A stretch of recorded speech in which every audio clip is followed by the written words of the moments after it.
Motorola injects the Razr Ultra 2025 with bigger hardware upgrades that makes the flip style phone more powerful than anything else prior to it, all while deepening its experience with Moto AI. However, this is all amounts to a steeper cost.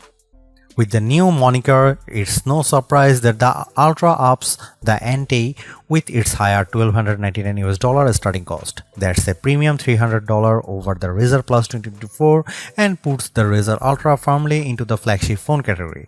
I won't say yet if the higher price point is valid, but just know that it has double the storage of the Plus at 512GB, more RAM, a bigger 4700 mAh battery, a premium chipset, and faster charging speeds. Additionally, it's really nice that you have more color options to choose from this time.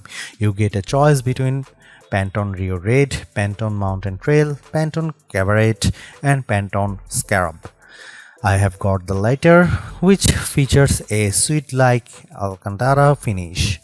While some would argue this is the most premium option of the bunch, I prefer the Pantone Mountain Trail version with its wooden finish.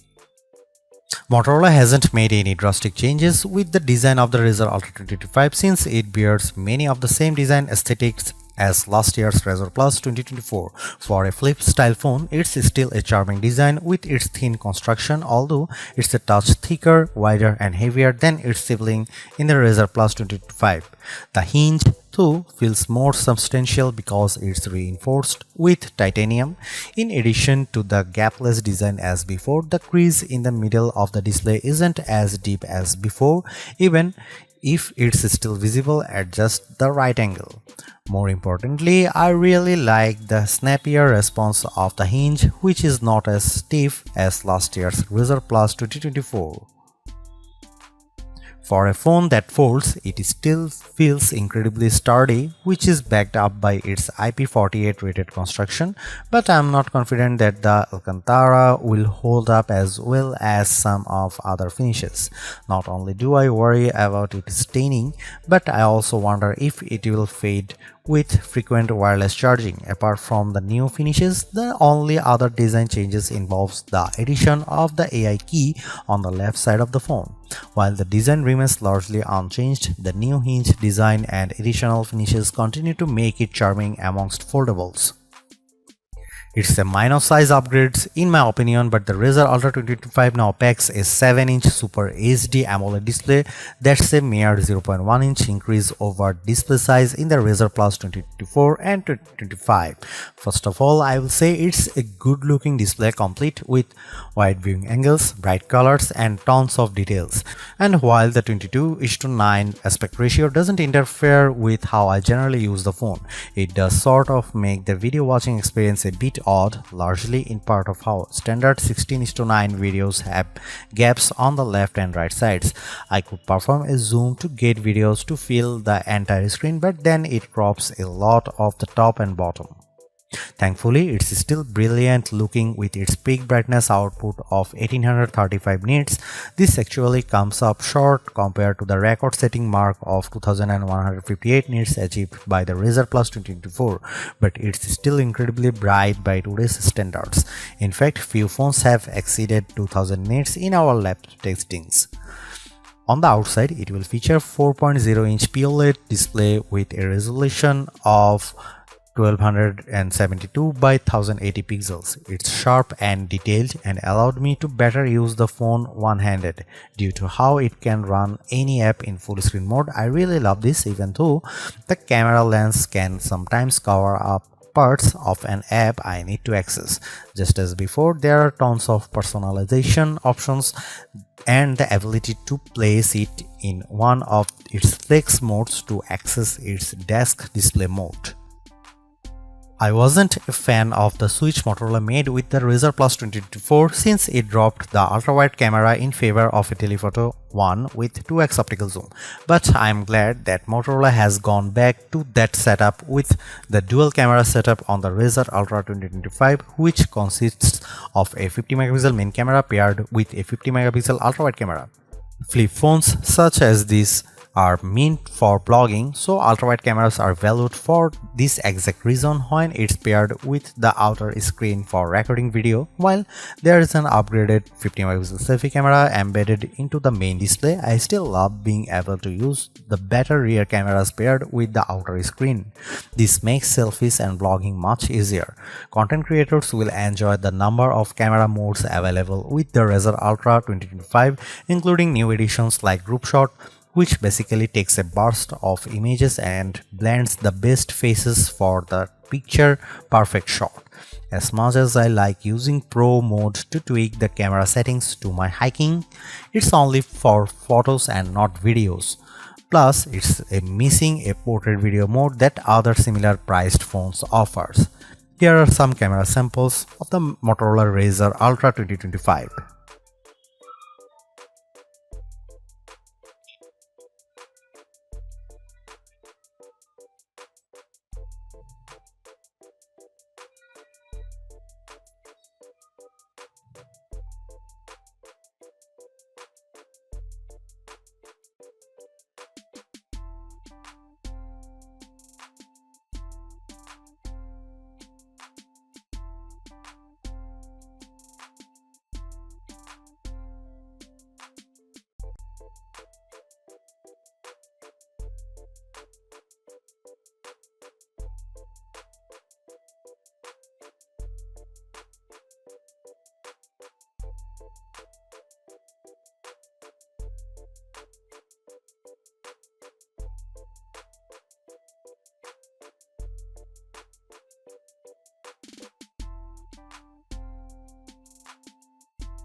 The arrival of the Razr Ultra 2025 puts Motorola into a deeper conversation with the best phones because it's finally armed with a flagship caliber chipset, the Snapdragon 8 Elite.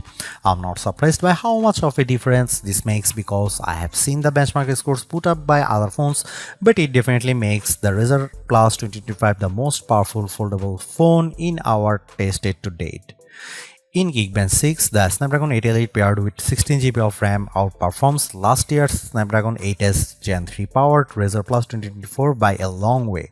Its single and multi-core scores of 2719 and 8342 respectively even managed to beat Galaxy Z Flip 6. There's also a remarkable GPU performance boost as well, nearly doubling the frame rate that the Razr Plus 2024 achieved with 3D Mark's Wildlife Unlimited test. The 73.74 FPS average frame rate pulled in by the Razr Plus 2024 isn't too shabby, but the Razr Ultra managed 145.32 FPS running the same test. This is all translates to an exceptional performance no matter what I do or run on the phone. Scrolling through the interface is also buttery smooth, thanks in part to its adaptive 165Hz refresh rate, which gives animations that extra fluid look. Games run really well too, including when I play them in full screen mode with the outer screen. All of this just shows how much of a leap it is over last year's Razr Plus 2024.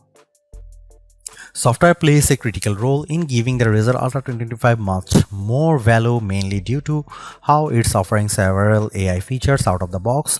Moto's custom UI is running on top of Android 15, but it's amplified by how it integrates Moto AI and other AI assistants into the mix. Before I get into that, I will say that the Razr Ultra 2025 has a lot of unity when it comes to being productive, in addition to being able to run two apps simultaneously on the main display. I really appreciate how it's one of the few phones I can comfortably use one-handed, thanks in part of how the outer screen can run just about any app.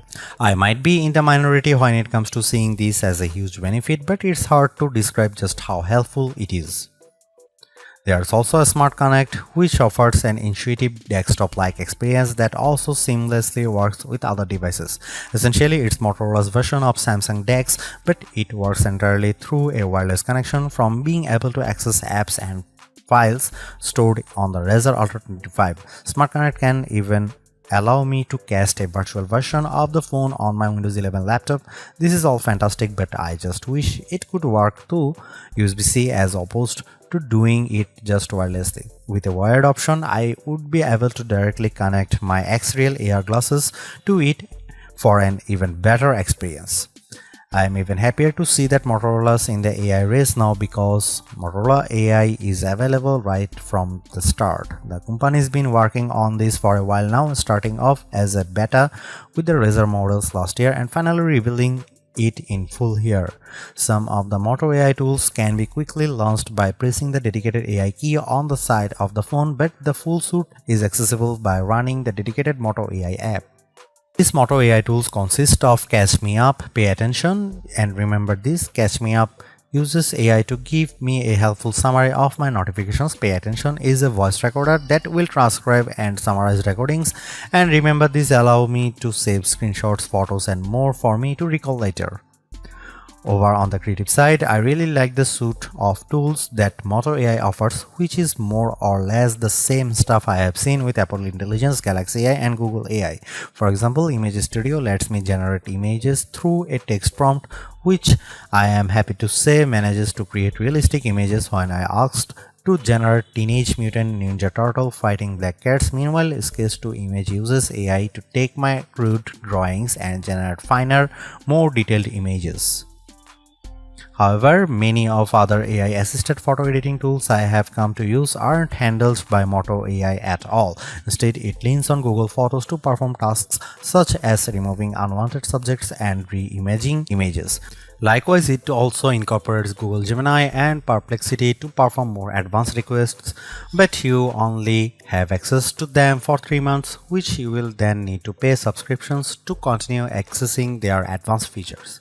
I'll give Motorola credit for bringing these AI tools and assistants to the Razr Ultra 2025, but it's playing catch up. For example, it doesn't create richer document outlines and summaries with Pay Attention as I have seen with the Note Assist with the Galaxy S25, nor does it have anything remotely close to the call screen function of the Pixel 9. Despite this, it's a good starting point for keeping the Razr Ultra 2025 in the game when it comes to AI features. It just needs more of them at this point to match the utility that its rivals offer. At the same time, I am disappointed that Motorola still keeps to 3 years of software support, which is laughably short compared to other phones. I have yet to commit long term to using a flip style phone, but the Motorola Razr Ultra 2025 is making a strong case to make me ditch my Galaxy Z Fold 6. That's because this compact ultra sleek foldable phone is turbocharged in nearly every way over last year's Razr Plus 2024. Like I have said already, it's the most powerful and longest lasting foldable phone I have come across. On other note, I also love how it goes back to main and ultra wide camera setup, which is powerful combo for creators. I just wish there were more video centric modes to really make more use out of it. At the same time, the new Moto AI features help to diversify its experience, but it doesn't come close to matching the robust set offered by the Galaxy Z Flip 6. There's definitely still a lot more that Motorola could do to bring it to the same level, but it's not here in the current iteration. Most of all, I'm torn about the higher cost. It's a big step up over past models and sets a precedent for everything else. Price increases are inevitable, but this is just a bigger jump than what I anticipate shelling out for a flip style phone. It's not perfect, but the Razr Ultra 2025 is steering in the correct direction by entering the AI conversation, all while making marked improvements just above everywhere.